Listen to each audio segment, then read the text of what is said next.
The wait between Red Dead Redemption and Red Dead Redemption 2 was just over 8 years. A very long time between entries into the franchise, especially considering yearly releases for other popular franchises, has become more and more commonplace over time. Now, of course, Rockstar created or were involved in some of their most successful projects during the 8-year wait for a Redemption sequel, but fans of the Western setting and darker tones that Red Dead provided were praying that Rockstar returned to the world of bounty hunters and badass facial scars. So when they finally did in October of 2018, the 8-year wait suddenly made a whole lot of sense. The reception for Red Dead 2 was and still is overwhelmingly positive despite just how high the expectations were for the sequel. A visually stunning and immersive world full of life and personality, interesting characters, a captivating story, absurd attention to detail, Red Dead 2 had it all. But there were some who still had gripes with the game.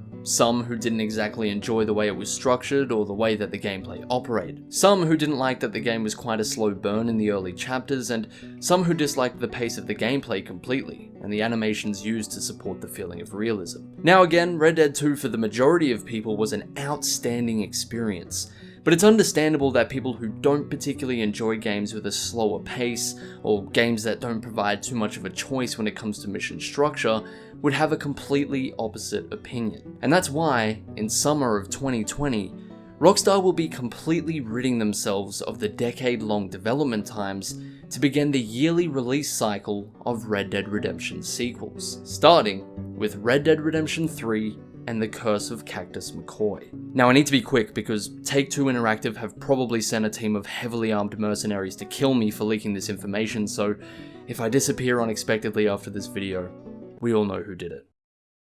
It is very clear that the target audience of Red Dead Redemption 3 are the people who criticized Red Dead Redemption 2. Rockstar have very obviously aimed to please the players who weren't really fans of Red Dead 2's slower pace, while still retaining many of the features that the majority of players loved, starting off with the story and the overall narrative structure. It's been heavily debated since the release of Red Dead 2 regarding where and when a third installment could take place. Some said another prequel that focused on the Vandal and gang could work, while others found the idea of returning as a young Arthur ridiculous, saying it would be bleeding the story dry as the gang's tale has already been told enough. But regardless of your opinion, Rockstar have opted for a much looser connection to the rest of the franchise, having us play as a new protagonist, completely disconnected from the Vandal and gang. Red Dead 3 follows the story of an outlaw known only as McCoy, who takes orders from his gang's leader, Hex Hatfield. One day, Hex sends McCoy on a quest to retrieve an artifact of extraordinary value, but what they both didn't know was that this artifact came with a devastating curse. A curse that takes hold of McCoy while on his way to give Hex the artifact. McCoy is transformed into this creature, and the spirit of the curse states to McCoy that he must return the artifact to its original resting place, or he will be turned to stone forever. So as our prickly protagonist Cactus McCoy, that is very hard to say, makes the dangerous journey to return the artifact, his leader Hex is enraged, as McCoy was now off running with the item that was sure to make him rich. It is an absolutely heart-pumping tale from start to finish. I mean, I just about blew a blood vessel just saying it out loud, let alone playing it, but Rockstar has done an incredible job with this one, and anyone who wasn't a fan of the slower, more gradual build-up of Red Dead 2 will definitely appreciate the instant adrenaline rush that McCoy's journey provides. And speaking of an adrenaline rush, Red Dead 3's gameplay is a non-stop, action-packed thrill ride that'll have you more excited than your dog when you get home after being gone for 3.5 minutes. It's insane. Rockstar have gone in a very different direction gameplay-wise with Red Dead 3, completely ditching the slower, more grounded combat and replacing it with a fast-paced bloodbath that'll have you jumping around and shortening lifespans in a way I never thought we'd see in a Red Dead title. I mean, you thought Red Dead 2 had a pretty nice selection of weapons to choose from, right? You know, lots of cool rifles and, oh yeah, couple of revolvers, maybe a stick of dynamite here and there. Yeah, well, how about a fucking RPG? Or a minigun? A sight? A katana? A wooden crate? You're never going to be short on new things to send enemies to the afterlife with, and with the ability to fine-tune your character by upgrading individual elements of your skill set, You can mold McCoy into any type of cactus you want. It was a very bold move for Rockstar to introduce such heavy RPG elements into Red Dead, but the in-depth customization really adds another layer to the game and the player's freedom of choice overall. People also seem to really enjoy the bond that you could share with your horse in Red Dead 2.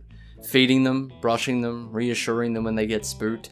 Taking good care of your horse was definitely rewarding.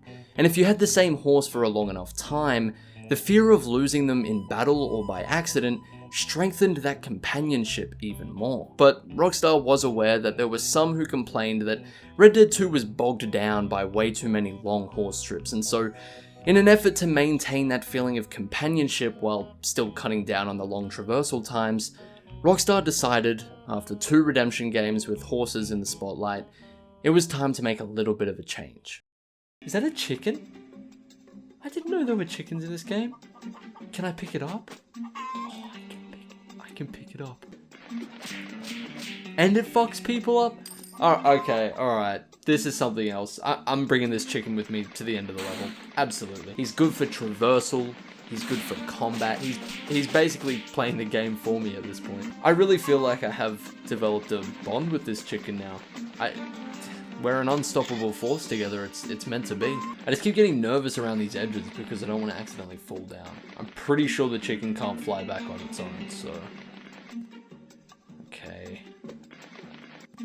Don't shoot me. I'm pretty sure I dropped the chicken if he shoots me, so... No!